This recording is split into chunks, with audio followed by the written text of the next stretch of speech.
Shalom semuanya ya, mengucap syukur. Terima kasih untuk kepercayaannya ya. Saya Tamara Geraldine Tuana Kota. Ini saya belum khotbah, saya udah dikhotbahin Tuhan ini di dalam. Jadi kalau sekarang saya juga dapat lawatan, gak apa-apa ya, karena khotbah itu saya percaya khotbah itu harus lebih dulu mengubah hidup si pengkhotbah, baru dia bisa hidup di mana-mana ya. Saya mengucap syukur untuk kepercayaannya dari Bapak Gembala ya, Bapak Samuel Gunawan dan Ibu yang sudah mempercayakan saya untuk boleh ikut menabur di sini di Surabaya. Karena terakhir saya itu datang ke Tunjungan Plaza itu sebagai pengunjung. Coba bayangin, saya datang ke sini terakhir itu sebagai pengunjung. Hari ini saya datang lagi sebagai pengkhotbah. Beri kemuliaan buat Tuhan. Dahsyat Tuhan itu. Ya, dari segitu banyak pengunjung yang datang ke Tunjungan Plaza, Tuhan pilih saya. Itu betul-betul saya merasakan kebaikan Tuhan ya. Saya sebelum saya masuk ke khotbahnya, saya mau kenalan aja dulu ya. Supaya katanya gitu ya, tak kenal maka tak sayang ya kan ya. Kalau udah kenal jadi sayang, kalau enggak ntar tidur lagi. Saya khotbah ya, saya itu orang yang diproses oleh Tuhan. Saya diproses oleh Tuhan, ini adalah tahun ke-13 saya diproses secara luar biasa sama Tuhan ya, diakselerasi. Saya memang mulai khotbah tahun 2018. Kalau baru ngelihat saya khotbahnya kayaknya sekarang tiba-tiba ada di mana-mana ya. Sebetulnya Tuhan sudah bentuk saya itu dari tahun 2018. Waktu itu saya lagi bangkrut-bangkrutnya ya, saya ditipu oleh semua rekan bisnis saya kehilangan banyak aset. Saya juga waktu itu sedang dalam perjalanan pulang menuju rumah Tuhan karena saya divonis waktu itu tinggal punya waktu 8 bulan. Jadi cara Tuhan merawat saya waktu itu, tiba-tiba saya dipanggil kemana-mana untuk jadi pengkhotbah. Kan dapat PK ya, iya kan ya. Jadi itu cara Tuhan merawat saya di tengah kebangkrutan. Tuhan memberikan pemeliharaan sempurna buat saya. Saya khotbah di banyak mimbar dan saya pulangnya dapat PK. Oh, beri kemuliaan buat Tuhan. Itu ya. Hari ini saya itu mau berbagi. Hari ini saya dikaruniai 3 orang anak ya Tuhan. Anak saya yang pertama itu Gaby, umurnya 25. Dia sekarang ada di Bogor bersama dengan suaminya. Kalau tidak ada aral melintang, Tuhan berkenan, nanti bulan Desember saya udah jadi oma ya. Karena saya punya cucu. Terus anak saya yang kedua itu Kay, sekarang dia sedang di Jerman, umur 18 tahun. Dan yang paling kecil Faithful umurnya 10 tahun. Suami saya Paul Tuana Kota, sekarang lagi ada pelayanan di Jakarta, jadi gak ikut. Saya terbang sendirian ya, mengucap syukur hari ini. Hari ini tadi tuh kita udah nyanyi ya. Tadi kita nyanyi, saya senang dengan lagu tadi ya. Saya berharap kalau kita nanti nyanyiin lagi lagu yang tadi dengan kata-kata yang bahwa ada dikatakan, aku melihat bahwa Tuhan selalu melihat bagaimana kehidupan kita berjalan ya. Saya pengen nanti ketika khotbah ini selesai kita periksa apa memang betul-betul kita juga mampu melihat bahwa Tuhan selalu melihat kehidupan saya dan juga saudara. Amin ya saudara ya. Ini judulnya begini, kenapa? Soalnya kita tuh udah masuk, kita sudah lewat setengah jalan dari 1 tahun ini, tahun 2023. Dan saya percaya yang namanya tahun 2023 yang tadinya diramalkan oleh dunia menjadi begitu gelap, toh akhirnya gak gelap-gelap amat ya. Iya gak sih? Amin ya. Padahal saya ingat banget pada waktu dibilang endemi, ending dari pandemi itu dibilang. Bahkan koran-koran besar yang ada di Amerika itu saya ingat banget mereka mencatat bahwa tidak akan pernah ada recession di tahun pertama ini yang akan sekelam ini. Tapi begitu kita jalanin, ini udah mau bulan Juli ya, biasa aja. Puji Tuhan gak ya? Puji Tuhan gak ya? Kita beri kemuliaan buat Tuhan. Itu yang dibilangin bahwa ketika kita gak imanin di situ, ya memang itu yang gak akan terjadi buat kita. Dan saya percaya bahwa orang-orang percaya, saya dan juga saudara, kita sudah bangun Goshen kita sendiri. Tanah yang dilindungi, tanah yang diberkati. Ketika semua akan mendapatkan tulah dari Tuhan, selama kita berada jadi umat yang diperkenan oleh Tuhan, kita membangun Goshen kita sendiri. Dan hari itu yang membuat, hal itu yang membuat hari ini kehidupan kita enggak tawar-tawar amat, enggak kering-kering amat. Ya, semua dalam perawatan. Puji Tuhan. Ya kan ya? Nah, saudara, ini tema yang saya ambil untuk hari ini. Itu namanya berani mengasihi. Kenapa? Orang-orang yang berada di dalam Goshen itu adalah orang-orang pilihan Tuhan, umat pilihan Tuhan. Mereka adalah rekan sekerja Tuhan, mitra ilahi. Mitra ilahi sudah pasti mereka itu adalah pemenang. Ciri-ciri pemenang apa? Maka ditulis dalam firman, kita itu lebih dari pemenang. Kenapa? Karena kita bangun Goshen kita. Kita bangun tanah yang diberkati. Kita bangun hidup kita sendiri. Itu hanya dimiliki oleh orang-orang yang punya karakter pemenang. Itu hanya dimiliki oleh umat pilihan Allah, umat yang lebih dari pemenang. Saya kalau misalnya saya tanya, pemenang itu apa sih? Ciri-cirinya pemenang itu apa sih, saudara? Ya, yang saya ingat dulu kan saya pembawa acara olahraga ya. Mungkin ada bapak-bapak yang masih ingat saya. Masih, Pak? Puji Tuhan. Saya kalau khotbah ya, ini sebelum saya masuk ke inti permasalahan. Waktu saya khotbah di gereja saya ya, itu ada bapak-bapak, dia pakai masker, saya pakai masker, bapaknya datang, Ibu Tamara gitu, dikenalin saya. Ibu Tamara, Ibu ingat saya nggak? Dulu Ibu sering telepon saya malam-malam, Nalo. Di belakangnya ada suami saya lagi. Bisa bayangin nggak perasaan saya? Tertekan. Saya bilang gitu, hah? Kapan saya nelpon bapak? Iya, ibu sering banget, kalau udah malam-malam ibu sering banget nelpon saya. Katanya gitu, Pak. Coba bayangin, nelpon bapak-bapak malam-malam. Ternyata dia bandar judi bola dan sayalah penjudinya. Belum bertobat waktu itu ya kan ya. Ya saya telepon malam-malam dong, mana ada bola siang-siang ya kan ya. Tapi puji Tuhan, semua udah ketemunya di gereja, semua udah bertobat, bandar pun bertobat. Puji Tuhan. Saya juga udah bertobat ya kan. Jadi kalau di dulu waktu sepak bola yang namanya pemenang itu misalnya nih ya Manchester United ya bapak-bapak, ibu-ibu. Itu ada tim sepak bola ya. Dia punya visi sama seperti kita, orang percaya punya visi. Manchester United dulu punya visi. Visinya adalah menjadi juara Liga Inggris. Dan ketika dia punya visi menjadi juara Liga Inggris, maka ada misi. Misi itu adalah taktik dan strategik bagaimana mencapai visi. Maka mereka mulai mencatat, oh dengan tim ini saya mesti menang. Harus ada 2 kali menang, harus ada seri, ini boleh dilepas. Itu adalah misi. Tapi jangan lupa saudara, mereka juga punya goal. Kita sebagai orang percaya juga punya visi. Visi kita adalah amanat agung. Maka kita punya misi. Misi itu adalah di mana saudara dan saya ditempatkan. Kita memiliki taktik dan strategi masing-masing untuk mencapai visi itu.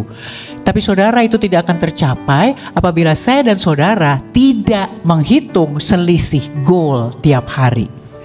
Berapa kali kemasukan, berapa kali memasukkan.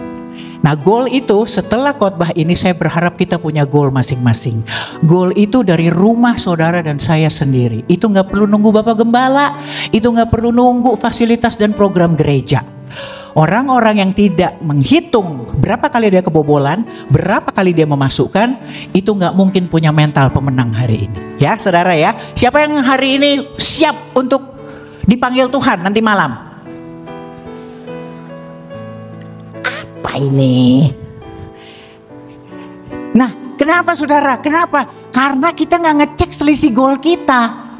Kalau hari ini saudara dan saya udah ngerasa bahwa kita memasukkan jauh lebih banyak daripada kita kebobolan, satu tim sepak bola dia pasti minta wasitnya untuk niup peluit panjang. Dia tidak butuh perpanjangan waktu. Kalau saudara dan saya hari ini masih pengen perpanjangan waktu, berarti kita masih punya PR menghitung selisih gol kita. Ya saudara ya, hari ini nanti kita mulai cek ya, kita bikin gol kita masing-masing ya. Ini dia, berani mengasihi. Ya berani mengasihi. Saya ambil kebenaran firman Tuhan itu dari sini ya. Kita ambil slide selanjutnya ya. Ini dari Yohanes 13 ayat 34 sampai 35 ya saudara ya. Ini ada yang melandasi bagaimana besok mulai nanti malam kita mulai check up bagaimana kita berkehidupan sehari-hari. Ada panggilan tertinggi ya dari orang percaya yang sangat mulia untuk saya dan juga saudara, untuk menjadi serupa dan segambar dengan Kristus. Dan untuk menjadi serupa serta segambar dengan Kristus itu butuh satu keberanian yang namanya keberanian mengasihi, karena Kristus adalah kasih, ya. Ini di sini kita baca sama-sama ya. Aku, ini Tuhan ya, Tuhan Yesus memberikan perintah baru kepada kamu, itu saudara dan juga saya, yaitu supaya kamu saling mengasihi sama seperti aku telah mengasihi kamu. Demikian pula kamu harus saling mengasihi. Dengan demikian, semua orang akan tahu bahwa kamu, saudara dan saya, adalah murid-muridku, yaitu jikalau kamu saling mengasihi. Ayat ini kalau dibaca begitu aja, emang biasa aja, saudara. Tapi kalau kita bongkar ya satu-satu ya, kita masukkan diri kita di situ. Coba bayangin saudara, ayat ini begitu intim dan pribadi. Di sini disampaikan ya, aku memberikan perintah baru. Perintah saudara, perintah itu bukan nasihat. Kalau nasihat tuh atau undangan gitu ya, itu kata-katanya di situ pasti ada tambahan. Aku memberikan perintah baru kepadamu, kalau bisa, kalau sempet, kalau boleh. Gak ada saudara, perintah itu adalah perintah, amanah. Sama seperti amanat agung, itu undangan buat semua orang. Dan itu harus wajib untuk dilakukan. Ketika Tuhan bilang aku memberikan perintah baru kepada kamu, inilah perintahnya. Perintahnya apa? Dikatakan di situ kamu. Itu personal, itu pribadi saudara. Karena kalau itu bukan pribadi, pasti ada tambahannya lagi. Kepada para gembala, kepada para worship leader, kepada usher, kepada pelayan gereja. Di sini enggak saudara. Di sini disampaikan kamu. Itu menyebutkan nama saya dan juga saudara. Aku memberikan perintah baru kepada kamu supaya kamu saling mengasihi. Sama seperti aku telah mengasihi kamu. Dengan demikian pula kamu harus saling mengasihi. Wah, dahsyat. Dahsyat saudara. Itu sama seperti kita harus mengasihi sama seperti cara Kristus mengasihi. Nah inilah yang disebutkan menjadi serupa dan segambar dengan Kristus. Hari ini kita akan sama-sama belajar bagaimana cara Kristus mengasihi. Dan kita akan mencapai cara Kristus mengasihi sesama. Caranya gimana? Tapi pegang janji yang berikut ini dulu saudara. Ini kalimat ini, ayat ini kalau dilanjutkan, dahsyat saudara. Coba bayangin, ini janji Tuhan, pegang janji ini. Dengan demikian semua, disampaikan semua orang akan tahu. Sampai di kalimat ini saudara, kita bisa tangkap kerinduan Tuhan untuk memamerkan saya dan juga saudara. Kristus itu mau mendisplay saya dan saudara. Di sini disampaikan demikian pula. Dengan demikian semua orang akan tahu bahwa kamu, dia sebut nama kita, adalah murid-muridku. Tuhan mau display saya dan juga saudara. Tuhan mau pamerkan saya dan saudara. Tapi masalahnya ada syarat dan ketentuan berlaku. Sama kayak kalau kita misalnya datang ke satu provider mau minta kartu SIM card baru, pasti ditulis ada syarat dan ketentuan berlaku. Dan untuk dipamerkan menjadi murid-murid Tuhan Yesus di zaman now ini, Tuhan minta ini. Semua akan tahu bahwa kita adalah murid-murid kalau kita saling mengasihi. Nah sini dibilang untuk semua itu termasuk mengasihi orang yang belum percaya. Ya saudara ya, mengasihi orang yang belum percaya. Nah itu bagaimana caranya? Slide selanjutnya kita lihat. Ini adalah cara Kristus mengasihi. Dan ini yang hari ini mau kita copy dan kita paste. Bagaimana cara Kristus mengasihi saudara? Yang pertama, Kristus mengasihi tanpa syarat. Kita buka ayatnya ya. Itu ada di Roma 5 ayat 8. Kristus mengasihi tanpa syarat. Roma 5 ayat 8. Akan tetapi Allah menunjukkan kasih-Nya kepada kita oleh karena Kristus telah mati untuk kita ketika kita masih berdosa. Sama saudara, waktu Kristus pikul salib, dia naik all the way sampai ke bukit Golgota saudara. Saudara gak berpikir bahwa di tengah jalan yang begitu ramai dan berdesakan, itu gak cuma penuh dengan orang-orang yang memberikan dia kata-kata untuk menguatkan saudara. Gak semua bilang sabar ya, naik ya, kuat ya. Gak semua saudara. Di jalan itu Kristus pikul salib juga untuk orang-orang yang mencemooh dia. Kristus pikul salib juga untuk orang-orang yang memaki dia atau bahkan melempari dia dengan apa saja yang saat itu bisa dilempar. Dan itu cara Kristus mengasihi kita. Dan itulah Kristus minta cara kita untuk mengasihi orang. Hari ini kalau kita periksa, berapa banyak sih kita yang bisa memperlakukan kasih itu sama ketika kita mengasihi keluarga kita, demikian pula kita mengasihi asisten rumah tangga kita. Apakah kita serupa dan segambar dengan Kristus, saudara? Di sini Kristus mau bahwa segala sesuatunya kita berlakukan sama. Karena tidak perlu menjadi serupa dan segambar dengan Kristus kalau saudara dan saya bisa baik sama orang baik. Gak perlu kenal Kristus, gak perlu berada dalam Kristus, gak perlu Kristus dalam aku, gak perlu aku dalam Kristus. Dunia bisa melakukannya, kita bisa baik kepada orang baik, saudara. Tapi ketika kita bisa baik terhadap orang yang tidak baik, ketika kita bisa tetap baik ketika suasana tidak baik, di situ kita menjadi serupa dan segambar dengan Kristus. Di sini disampaikan dan itulah yang diminta. Yang pertama, bagaimana cara Kristus mengasihi? Kristus mengasihi tanpa syarat. Mengucap syukur saudara bahwa Kristus mengasihi kita tanpa syarat. Coba bayangin, kalau Tuhan Yesus datang ke sini, habis itu Tuhan Yesus pakai sistem win-win solution. Gimana coba? Gak ada kita hari ini saudara. Kelar hidup kita. Kalau kata anak sekarang, kelar hidup you guys. Kenapa? Karena apa? Kalau misalnya Kristus bilang, oke, I pikul salib ya. Terus nanti bayarnya apa? You bisa bikin apa sama I? Coba bayangin saudara. Kristus datang, dia gak pakai itu. Kalau Kristus saja datang, mengasihi tanpa syarat. Kenapa kita mesti win-win solution? You baik sama I baik sama you. You mengasihi I mengasihi you. Kalau enggak, you say goodbye, farewell, bye-bye. Katanya gitu kalau pengkhotbah dari Jaksel harus sedikit-sedikit English. Jaksel, oke, bestie forever, oke. Gitu saudara, mengucap syukur kita. Kristus itu benar-benar gak ada, tanpa syarat ketentuan berlaku. Kasihi sesama manusia, baik yang percaya maupun yang tidak percaya, karena Dia hadir di sini untuk semua, bahkan untuk orang yang gak percaya. Nah, itu cara yang pertama, dia mengasihi tanpa syarat. Yang kedua, Kristus mengasihi dengan pengorbanan. Kristus mengasihi dengan pengorbanan. Kita buka ayatnya di 2 Korintus 5 ayat 21. Kita baca, Dia yang tidak mengenal dosa telah dibuatnya menjadi dosa karena kita, supaya dalam Dia kita dibenarkan oleh Allah. Bayangin saudara ya, ini kalau bahasa praktis dan sederhananya ya, Kristus itu tidak mengenal dosa. Tuhan Yesus memiliki segala profil kebaikan Allah di dalam dirinya. Allah bersedia bersemayam di dalam kesempurnaan Kristus di 100% keilahiannya Dia. Dan Kristus menyederhanakan keilahiannya Dia menjadi manusia yang dibuat tidak mengenal dosa. Kristus tidak mempunyai tabiat dosa saudara. Tapi lihat di ayat ini, Dia yang tidak mengenal dosa telah dibuatnya menjadi dosa karena kita, saya dan juga saudara, supaya dalam Dia kita dibenarkan oleh Allah.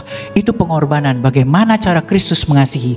Bahasa sederhana atau natural praktisnya tuh kayak gini.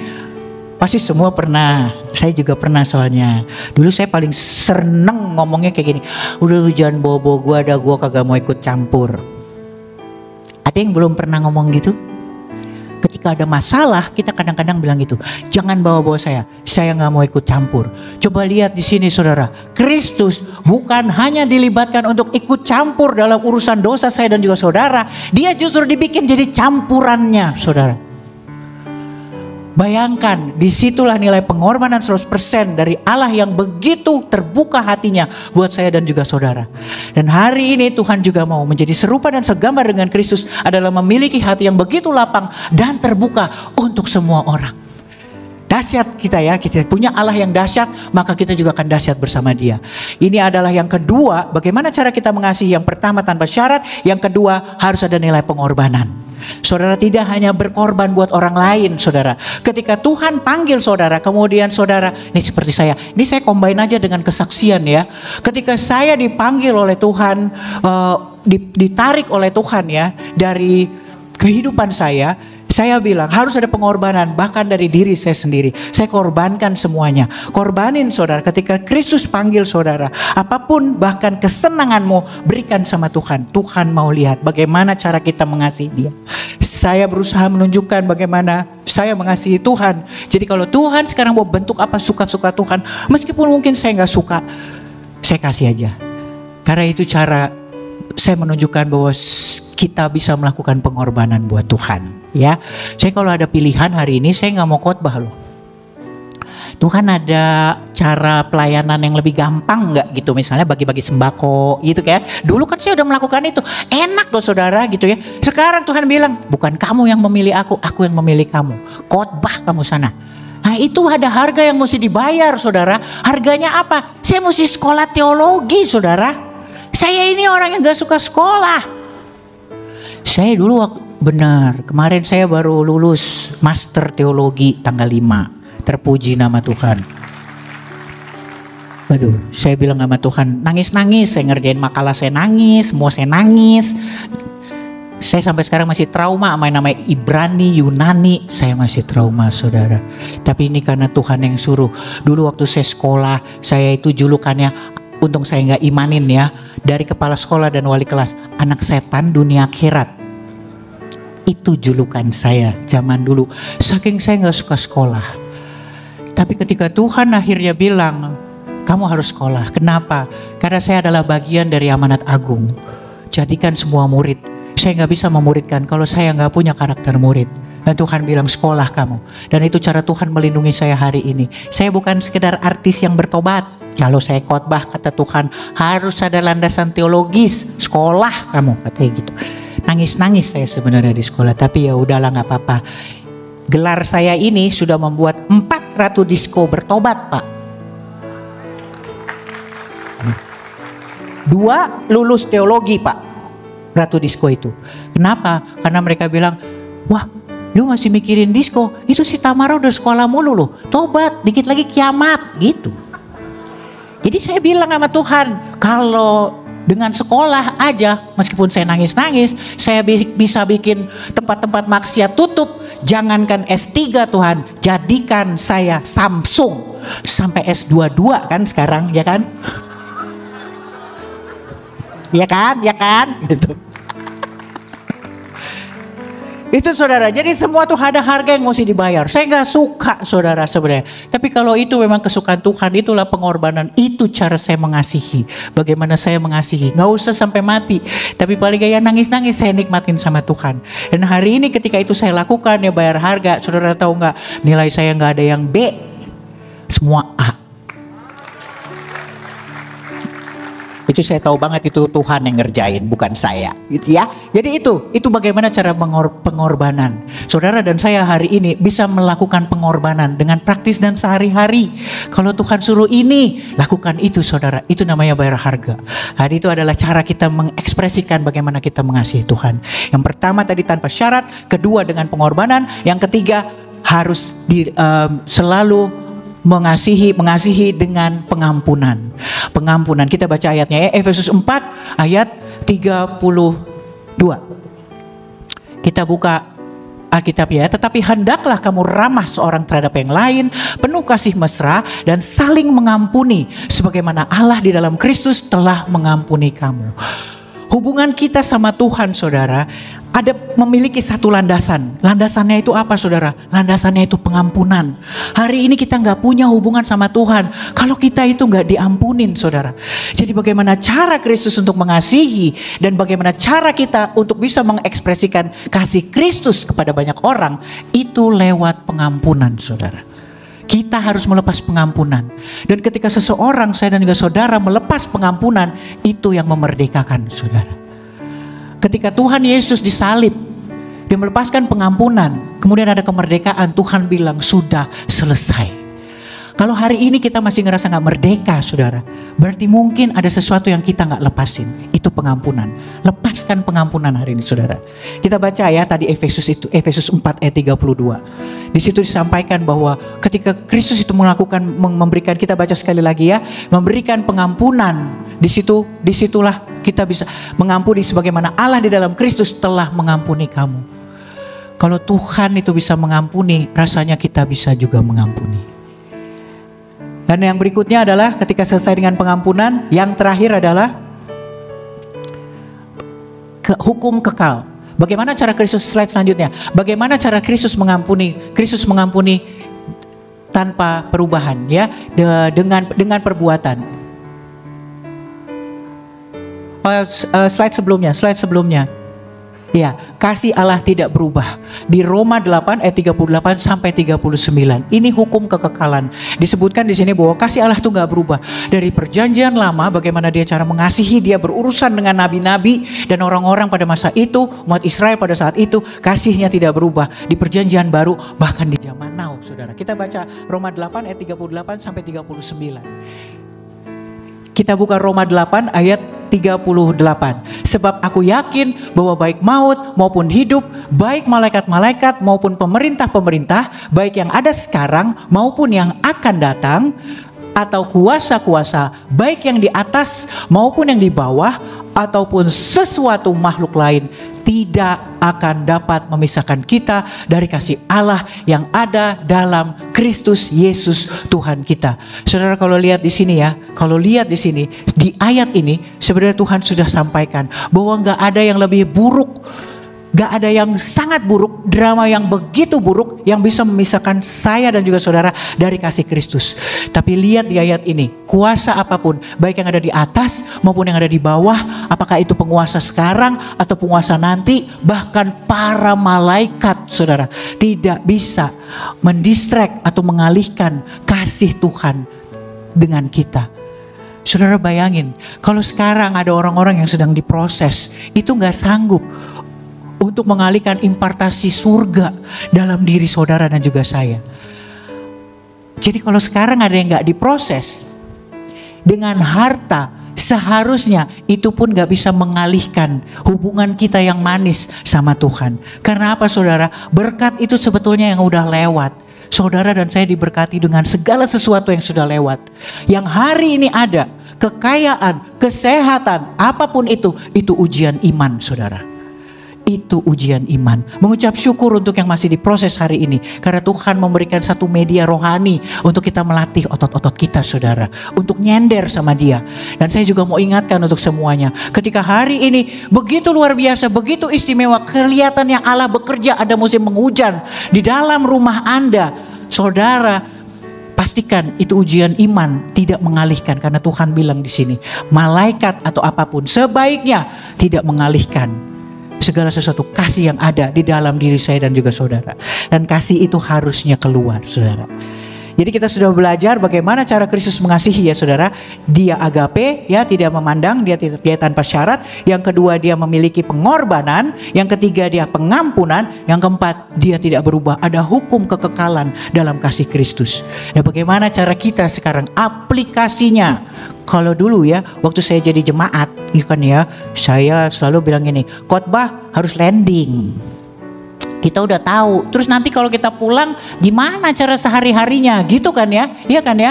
Harus ada. Nah, bagaimana cara Kristus mengasihi? Itu yang mau kita aplikasi dari rumah kita masing-masing. Mulai hari ini ya. Slide selanjutnya coba ya. Gimana sih saya dan juga saudara itu bisa mulai? Kita bisa take action. Bagaimana cara kita mengasihi sama seperti Kristus mengasihi dari Surabaya ini. Yang pertama itu tidak akan terjadi saudara kalau saya dan juga saudara itu gak punya kesadaran akan hal yang pertama ini. Yang pertama adalah dimulai dengan kesadaran akan Roh Kudus. Kita buka Roma 5 ayat 5. Saya dan juga saudara itu harus punya kesadaran tinggi bahwa di dalam kita itu ada Roh Kudus. Dan pengharapan tidak mengecewakan karena kasih Allah telah dicurahkan di dalam hati kita oleh Roh Kudus yang telah dikaruniakan kepada kita. Saudara ingat ya, waktu Tuhan Yesus mau pergi, dia bilang kan, dia akan memberikan Roh Kudus kepada juga saya dan juga saudara. Dan itu ada di sini saudara. Dan Roh Kudus itu yang akhirnya mencurahkan kasih. Ada di dalam hati saya dan juga saudara. Penuh saudara. Dan itu sifatnya meluap. Kalau itu gak dikeluarin saudara. Saudara bisa bayangin gak? Betapa kita sebagai orang Kristen tidak memberikan porsi itu kepada orang lain yang belum memiliki Roh Kudus. Saudara, itu seperti pengingkaran terhadap kekristenan kita saudara. Ada kasih yang begitu meluap yang perlu kita sampaikan sama orang-orang. Di situ disampaikan. Harus ada kesadaran. Roh Kudus itu dia punya 3 peran saudara. Biar ketahuan saya itu beneran sekolah ya. Nanti saya sebutin bahasa Ibraninya, oke? Ya. Roh Kudus itu ada 3 perannya. Tapi yang kita ingat tuh cuma Roh Kudus sebagai penghibur, ya kan ya? Jadi penghibur terus. Padahal Roh Kudus itu Dia punya 3 peran. Dia juga sebagai pengingat dan dia juga sebagai pengajar, saudara. Bahasa kerennya itu waktu di sekolah saya bilang allos parakletos. Itu. Dia juga sebagai pengajar, dia pengingat. Jadi kalau misalnya kita lagi bergunjing, saudara ya, pasti kan kita ada dengar ya, jangan, gitu kan ya, jangan. Itu Roh Kudus itu lagi menjalankan sebagai pengingat. Didengerin, saudara, jangan pura-pura budak, oke? Meskipun dibilang orang budak panjang umur, ya kan ya, banyak yang bilang gitu kan. Dipanggil Tuhan, dia nggak dengar. Panjang umur dah katanya. Jadi kalau kita lagi bergunjing, lagi yang nggak benar, lagi apa, itu Roh Kudus itu sebagai pengingat, bukan sebagai penghibur. Kalau teman penghibur gitu, ya terus, ya terus gitu kan. Jangan, Roh Kudus itu selalu seperti itu. Dan ketika akhirnya kita bilang kita gak kuat Tuhan, saya kok kayaknya pengen terus bergunjing, saya pengen terus lihat film porno Tuhan, dia akan ngajarin caranya. Tapi izinkan dan aktivasi Roh Kudusnya sesuai dengan aplikasi. Ya kan ya, sama kayak kita nelpon ke apa-apa yang online itu. Jadi harus sesuai aplikasi, saudara. Ya, jadi kalau misalnya kita nih lagi judi gitu, Roh Kudus bukan jadi penghibur loh. Ya terusin. Tahan atas, tahan bawah. Kayaknya di mana? Hitung dong. Ambil, main 3. Enggak kayak gitu. Itu sisa-sisa masa lalu, Pak. Percayalah sudah bertobat jauh sebelum saya kesini. Jadi gitu. Ya saudara ya. Itu harus ada kesadaran akan Roh Kudus yang ada di dalam diri kita. Itu yang pertama. Roh yang ada di dalam diri saya dan juga saudara itu dihembuskan oleh yang menciptakan bumi, langit dan semesta ini, saudara. Dahsyat ya.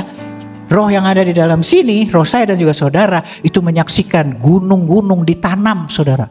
Dahsyatnya itu.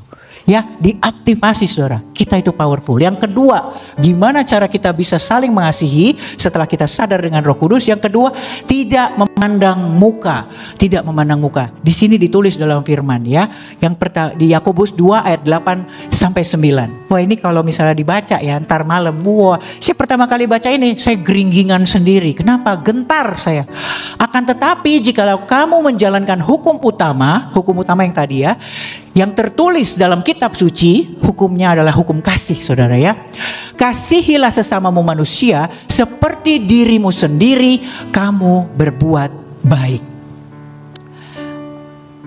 Tetapi jikalau kamu memandang muka, kamu berbuat dosa. Dan oleh hukum itu menjadi nyata bahwa kamu melakukan pelanggaran. Saudara coba lihat di sini. Tadi dibilang ya, coba ke ayat 8. Ke ayat 8 dulu tadi.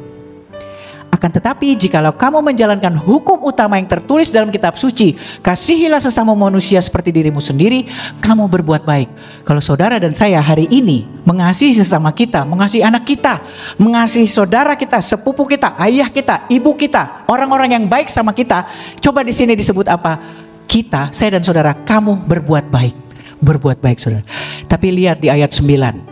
Ayat 9, akan tetapi jikalau kamu memandang muka, saya dan saudara memandang muka, disampaikan di situ apa?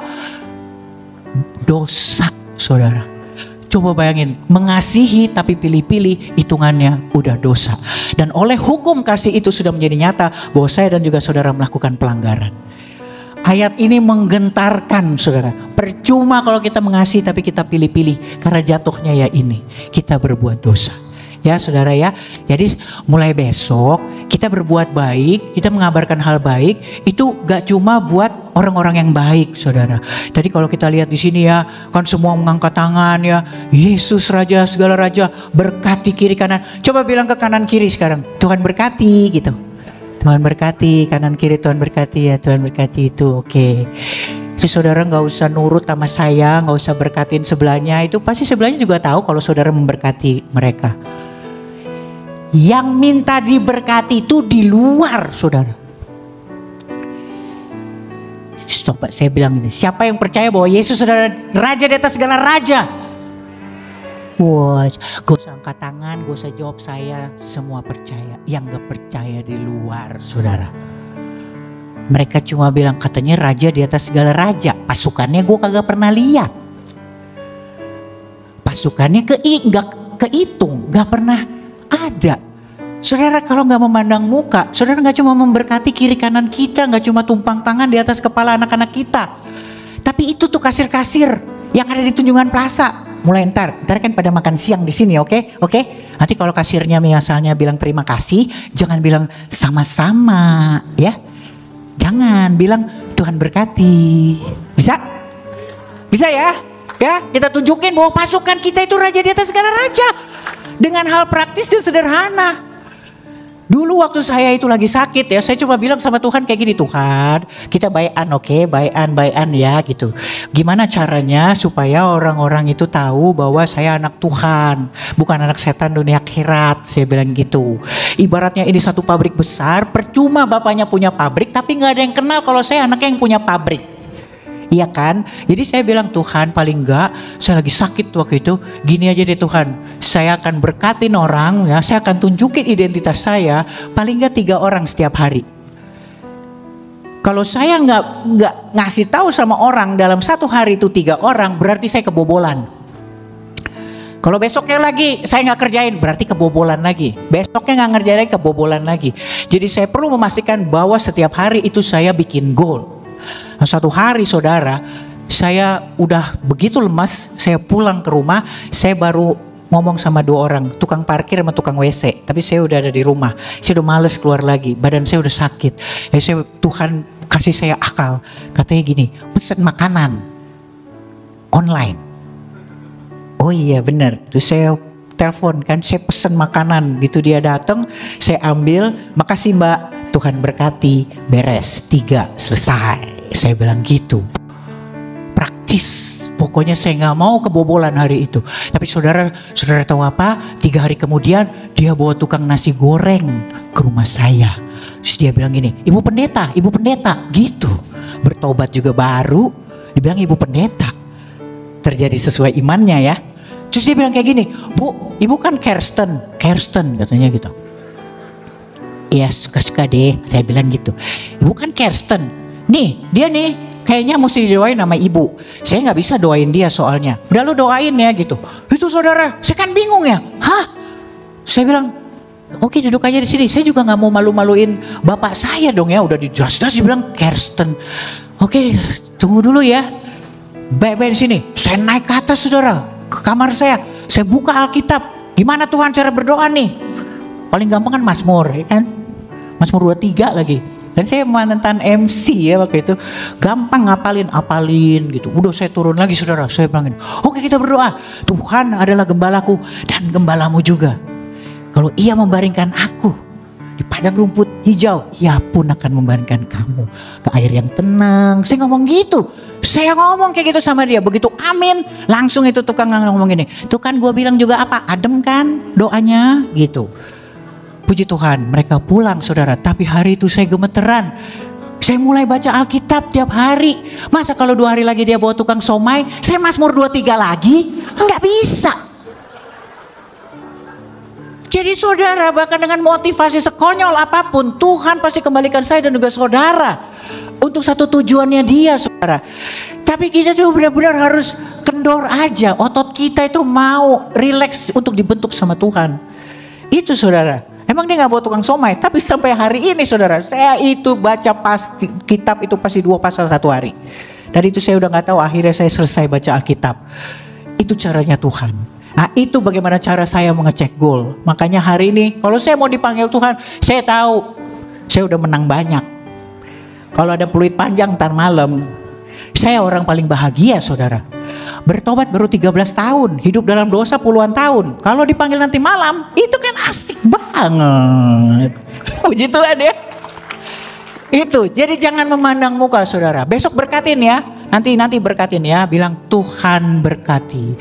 Ada dalam firman, Tuhan ingin sekarang semua jemaat itu keluar dan mulai khotbah.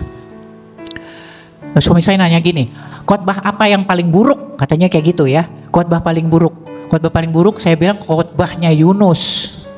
Yunus tuh disuruh ke Niniwe, disuruh kan Tuhan bilang tolong khotbah di sana, bilang sama mereka bahwa perbuatan jahat mereka sudah sampai pada aku sudah dengar. Kata Tuhan gitu kan, disuruh ke sana. Tapi Yunus ke sana, dia khotbah paling pendek, dia cuma bilang gini, 40 hari lagi Niniwe akan ditunggang balikan. Itu saudara khotbah macam apa itu? Gak ada pengharapan, kutuk. Saya udah bilang itu khotbah paling buruk, saya bilang itu. Tapi ada pertobatan di sana. Itu bukan khotbah paling buruk, saudara. Khotbah paling buruk adalah khotbah yang gak dikhotbahin. Jadi kalau saudara itu gak mulai khotbah, firman Tuhan gak dikeluarin, itulah yang paling buruk, saudara. Itu ada ya di firman ya. Tuhan memberkati engkau dan melindungi engkau. Tuhan menyinari engkau dengan wajah dan memberi engkau kasih karunia. Tuhan menghadapkan wajahnya kepadamu dan memberikan engkau damai sejahtera. Itu kalau dipendekin, saudara. Tuhan memberkati doang. Kok berat amat sih? Teman saya lebih parah lagi, saya bilang, lu bilang dong Tuhan berkati. Kan kamu habis ngelit bilang raja di atas segala raja. Gak enak. Lu gak lihat mereka semua kan mbak-mbaknya pakai atributnya sama. Lu kok gak enak? Kata lu raja di atas segala raja. Kok pasukannya gak enak? Jangan gak enak, kita gak akan ditabok. Ibu-ibu, bapak-bapak ya, hanya karena itu ya. Jadi mulai besok, hai siarkan di gunung, di bukit dan di mana jua. Hai siarkan di gunung, lahirnya Almasih. Almasih lahir tiap hari dalam hati untuk memberkati. Udah lihat gunung, lihat bukit, lihat lembah, emang pada menyiarkan? Lupa lagi. Ya kan? Ganti aja makanya. Hai siarkan di Chat Time, di Starbucks dan di Yoshinoya. Oke? Oke? Saya nggak endorse. Silakan diganti dengan outlet kesenangan Bapak Ibu Saudara sekalian ya. Kalau suami saya selalu diganti dengan Solaria. Terserah, tapi mulai berkati ya. Nanti kalau misalnya nanti ketemu kasir, ketemu tukang WC, ketemu apapun, jangan bilang sama-sama lagi, bilang Tuhan berkati.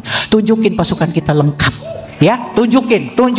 Tunjungan ini harus keluar. Mereka harus tahu jumlahnya berapa ya, saudara. Nah, yang berikutnya tidak mana muka. Yang berikutnya adalah yang ketiga, rela berkorban. Nah, ini sekali lagi, saudara. Yohanes 15 ayat 13 dan juga 1 Yohanes 3 ayat 16 kita baca dulu ya. Tidak ada kasih yang lebih besar daripada kasih seorang yang memberikan nyawanya untuk sahabat-sahabatnya. Kita nggak diajak bunuh diri massal sih nanti malam ya. Tapi kalau ada sahabat sejati kita sudah memberikan nyawanya ya sampai mati untuk menebus saya dan juga saudara, berkorban sampai mati di kayu salib, kita harus mati hari ini, menyerahkan hidup kita selagi kita hidup. Saudara, berikan sama dia ya. Di situ dikatakan kalau dia sudah menyerahkan itu kepada sahabat-sahabatnya, kita juga harus menyerahkan kepada sahabat sejati kita ya. Di 1 Yohanes 3 ayat 16 di situ disampaikan, demikianlah kita ketahui kasih Kristus yang ada di dalam diri saya dan saudara, bahwa ia pun telah menyerahkan nyawanya untuk kita. Jadi kita pun wajib menyerahkan nyawa kita untuk saudara-saudara kita. Menyerahkan nyawa itu adalah ya udah menyerahkan hidup kita kepada saudara-saudara kita. Kita berkorban. Kalau misalnya kita bilang Tuhan memberkati, terus kita diejek-ejek sama dia, kita apa segala macam, itu juga sudah bayar harga menyangkal diri, saudara. Itu hal paling praktis. Tapi buka mulutnya lebih sering, buka mulutnya bersuara lebih keras untuk memberkati mereka, memberikan cinta Kristus itu kepada orang-orang yang belum pernah merasakannya. Kalau saya dan juga saudara ada kesaksian roh, saya bisa merasakan bagaimana kepenuhan roh yang bekerja bersama dengan saudara dan juga saya. Mereka yang gak punya Roh Kudus itu, saudara, mereka yang gak memiliki kasih Kristus, mereka hanya bisa merasakan itu dari apa yang keluar dari mulut kita. Mereka cuma bisa merasakan kasih Kristus dengan menyentuh kita, saudara. Jadi biarkan porsi kekristenan kita itu secara natural disentuh oleh orang-orang yang gak percaya ya. Ibu-ibu mulai besok kalau nawar tukang sayur di rumah ya harus berhikmat, menjadi serupa dan segambar dengan Kristus seperti ini ya. Oke? Gak apa-apa, nawar itu biasa. Saya juga orang Batak, ya kan ya. Nawar itu wajib. Beda 2000 Pak, prestasi. Tapi harus berhikmat. Dia harus merasakan tukang sayur itu ada kasih Kristus di sini ya. Selalu semua kita harus ada pengorbanan, saudara ya. Dan yang keempat adalah tadi sudah pengorbanan, penuh pengampunan. Kolose 3 ayat 12 sampai 13. Penuh pengampunan, karena itu sebagai orang-orang pilihan Allah yang dikuduskan itu adalah dipisahkan. Saudara dan saya dipisahkan dari dunia, tidak menjadi serupa dengan dunia, dan dikasihinya kenakanlah belas kasihan, kemurahan, kerendahan hati, kelemah lembutan dan kesabaran. Ini masalah pakaian, saudara. Masalah pakaian. Siapa yang di sini sumbunya pendek? Pasti nggak ada yang jawab. Saya selama khotbah kalau saya nanya pertanyaan ini nggak ada baru 2 orang. Kemarin di Cikampek, satu lagi di Kelapa Gading, ada ibu-ibu. Bahagia banget dia. Gitu. Tapi saya bilang, Bu, nggak apa-apa, kejujuran membawa keselamatan, saya bilang gitu. Tapi ibu runner up. Karena kalau saya dulu pasti saya juaranya. Saya nggak ada sumbunya. Belum ada masalah, saya udah marah. Dulu saking kepahitan nama hidup saya.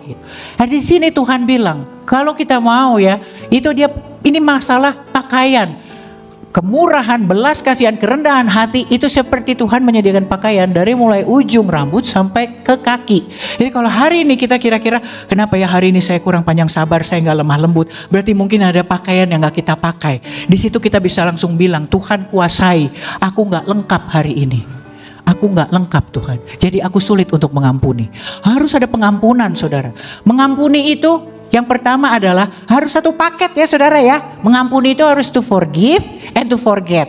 Jadi kalau hari ini saudara-saudara masih bilang I forgive but I cannot forget. Aduh saudara, gak mungkin kita jadi orang yang merdeka karena itu satu paket. Masih ada yang belum forget? Udah gua lupain. Tapi udah saya ampunin, tapi saya nggak lupain. Kita nggak akan kemana-mana saudara, kalau kita masih seperti itu. Dan caranya harus betul-betul kita lupakan.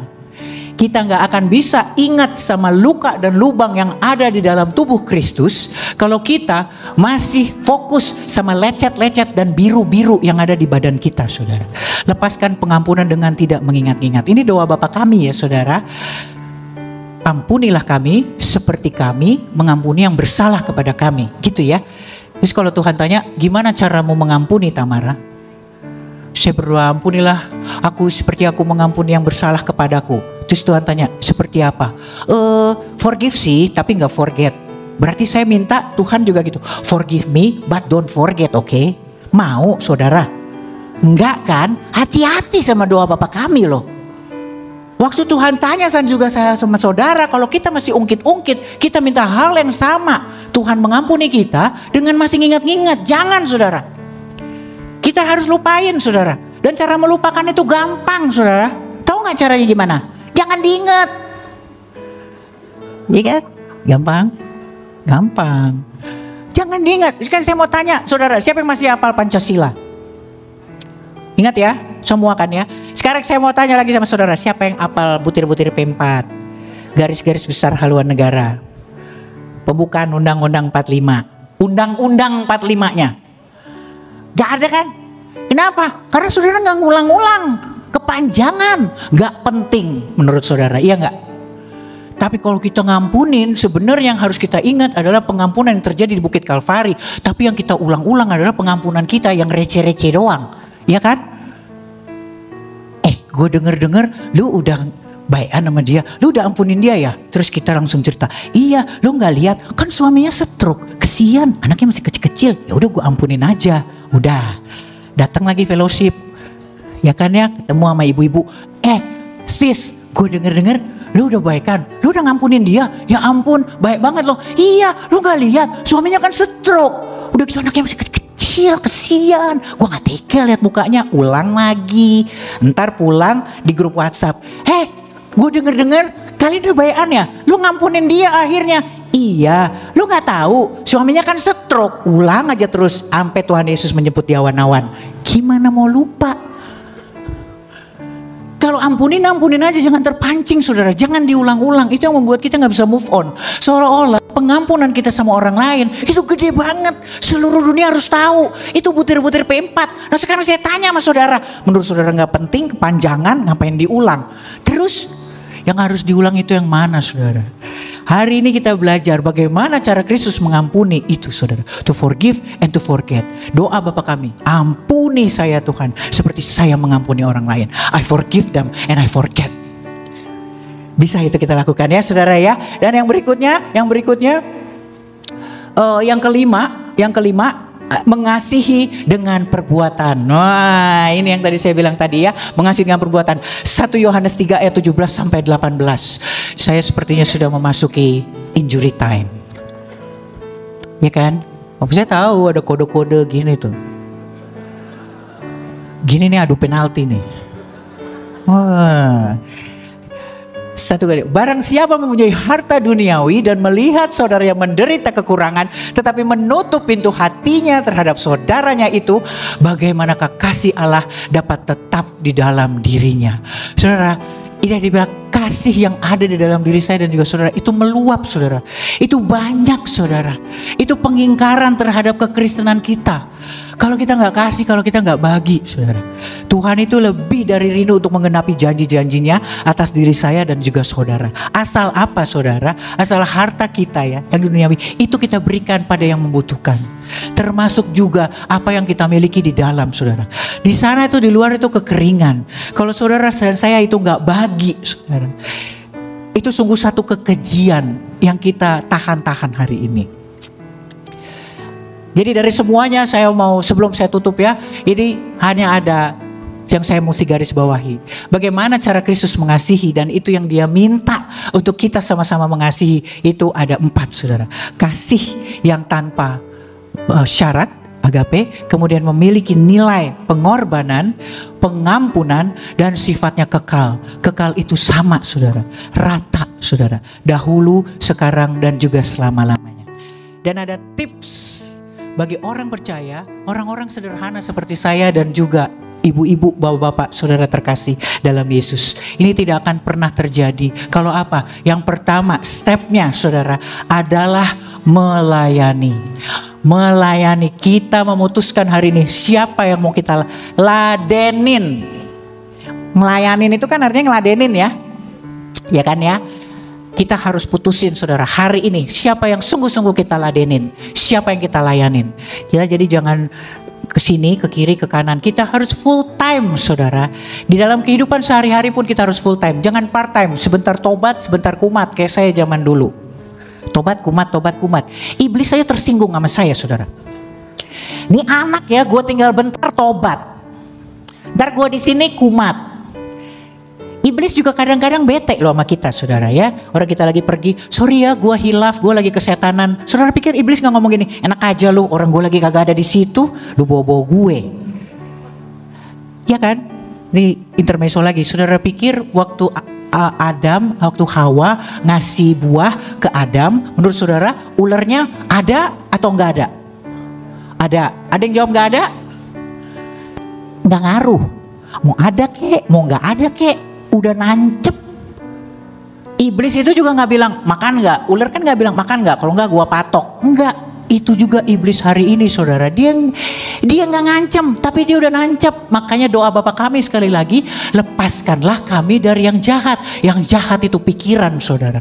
Karena udah nancep. Iblisnya udah kagak tahu kemana. Karena kalau iblis terus-terusan di sini, saudara dan saya gak ke gereja. Kalau iblis omnipresent, saudara, kita kesetanan mulu.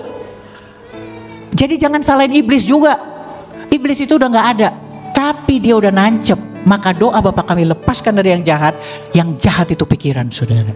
Dan hari ini kita mengerti bagaimana cara kerja Tuhan ya. Itu yang pertama. Kita tahu siapa yang kita ladenin. Ketika kita tahu siapa yang kita layanin ya, baru kita bisa mengasihi. Percuma, saudara, kalau saudara gak sungguh-sungguh tahu siapa yang mau saudara layani, maka saudara gak akan pernah bisa mengasihi. Mengasihi itu baru bisa terjadi ketika saya dan juga saudara tahu siapa yang kita layani.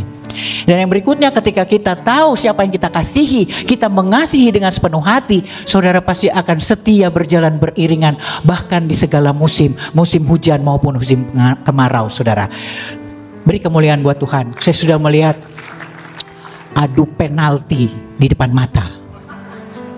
Ya kan? Itu tadi ya, saudara ya. Saya mau tutup ini. Melayani yang pertama. Kita bilang sama Tuhan hari ini, saya tahu saya harus ladenin Tuhan. Kalau sekarang suami atau hubungan suami istri lagi hambar dan gak menyenangkan, jangan bikin iblis tepuk tangan, saudara. Kalau kita tahu siapa yang kita layani, dari situ kita bisa mengasihi. Ada lagunya ini sebenarnya ya. Kan udah pada standby juga ya. Tahu lagu itu gak, yang melayani, mengasihimu. Jangan dibalik-balik, saudara. Jangan mengasihi, aku mengasihi Tuhan gitu. Tapi kadang-kadang gitu, tobat kumat, tobat kumat. Akhirnya kita jadi Kristen baper. Kristen baper, Kirsten katanya gitu. Kristen baper, jangan, saudara. Stepnya tuh harus gitu. Tuhan, aku sekarang mau full time. Ibadah yang sejati itu dari rumah sendiri sehari-hari. Aku mau ngecek berapa kali aku kemasukan, berapa kali aku kebobolan. Aku harus lebih banyak memasukkan. Bikin kesepakatan-kesepakatan kecil sama Tuhan. Tuhan, aku mau mulai baca Alkitab 2 pasal 1 hari. Ngerti gak ngerti, ayo baca di jam yang sama.